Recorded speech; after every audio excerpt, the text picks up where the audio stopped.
Welcome to This Explainer. Today, we're tracing the absolutely epic geographic journey of India's longest river, the Ganga. We're going to map the whole thing out, step by step, from those very first freezing drops in the towering mountains all the way down to the sea. If you've ever wanted to get a real feel for how a colossal river system actually operates across an entire subcontinent, well, you are definitely in the right place. Let's get right into it. Let's hit the ground running with the sheer scale of this thing. 2,525 kilometers. That is the length of the Ganga River, in kilometers. 2,525.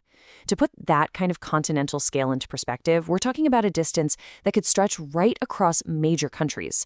It's not just a body of water, it's a massive, vital geographical artery. But, a river of this immense size doesn't just appear out of nowhere. It's got to start somewhere, right? Which brings us to part one, the river's epic origin. So the Ganga doesn't actually start out as the Ganga. High up in the rugged, icy mountains of Uttarakhand, you have two distinct, wildly powerful rivers, the Bhagirathi and the Alaknanda. They're carving their own intense paths down the slopes until they finally crash together at this very specific spot called Dev-Prayag. It's only right there, at that exact point of convergence, that the waters merge and officially earn the name Ganga. It's literally a merging of forces to create something so much bigger. After that dramatic mountain birth, the next crucial geographical tipping point is Haridwar. This is the exact spot where the Ganga finally breaks free from that steep, rocky, mountainous terrain and just spills out, making its grand entrance onto the flatlands, the plains. The entire personality of the river completely transforms here as it gears up for its massive march across the subcontinent. Next up, Section 2, Journey Through the States. Tracing the actual water step by step, it kicks off in Uttarakhand before pushing into Uttar Pradesh. And here's a huge takeaway.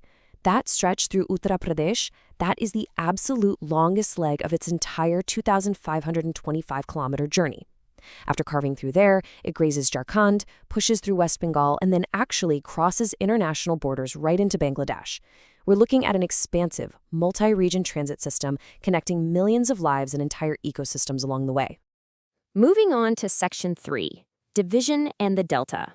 Because all water's gotta find the sea eventually, right? And the way the Ganga does it is just spectacular.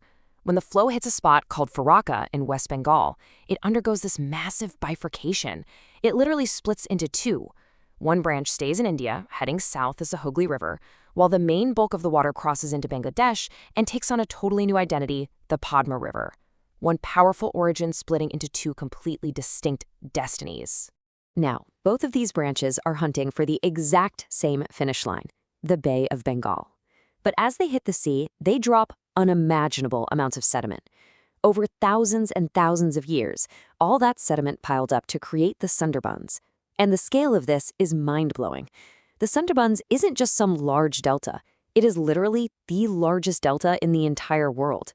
Think about that. A 2,525-kilometer journey ends by building a literal world record-holding geographical feature. Which brings us to our final part, Section 4, Network of Tributaries. Here's the thing. The Ganga absolutely cannot sustain a marathon journey all by itself. It needs a massive support system. Think of the Ganga as this giant superhighway, and all these intersecting rivers are the critical on-ramps. Pumping in from the north, you've got this whole heavy-hitting lineup, the Ramganga, the Gomti, the Gagara, the Gandak, and the Kosi. They're just constantly injecting fresh water into the main flow. Then, looking down to the south, you get massive contributions from the Yamuna and the Son rivers. Without these northern and southern feeders running around the clock, the Ganga would never have the muscle to reach the sea. And the network gets even more complex. Rivers like the Chambal, the Sindh, the Betwa, and the Ken, they don't even tap directly into the Ganga. Instead, they use the Yamuna as a middleman. The Yamuna scoops up all that water and ferries it right into the main channel. Meanwhile, way over in the east, the Gomoda River does its own thing, plugging directly into the Hooghly branch down in West Bengal. It is a crazy, deeply interconnected web where literally every single drop counts.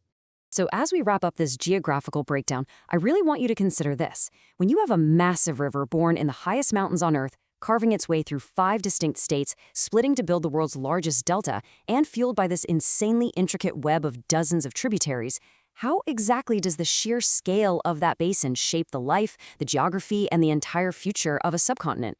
It's an awe-inspiring system, and mapping it out is just step one to understanding its true power. Thanks so much for hanging out with me for this explainer, and I'll catch you next time.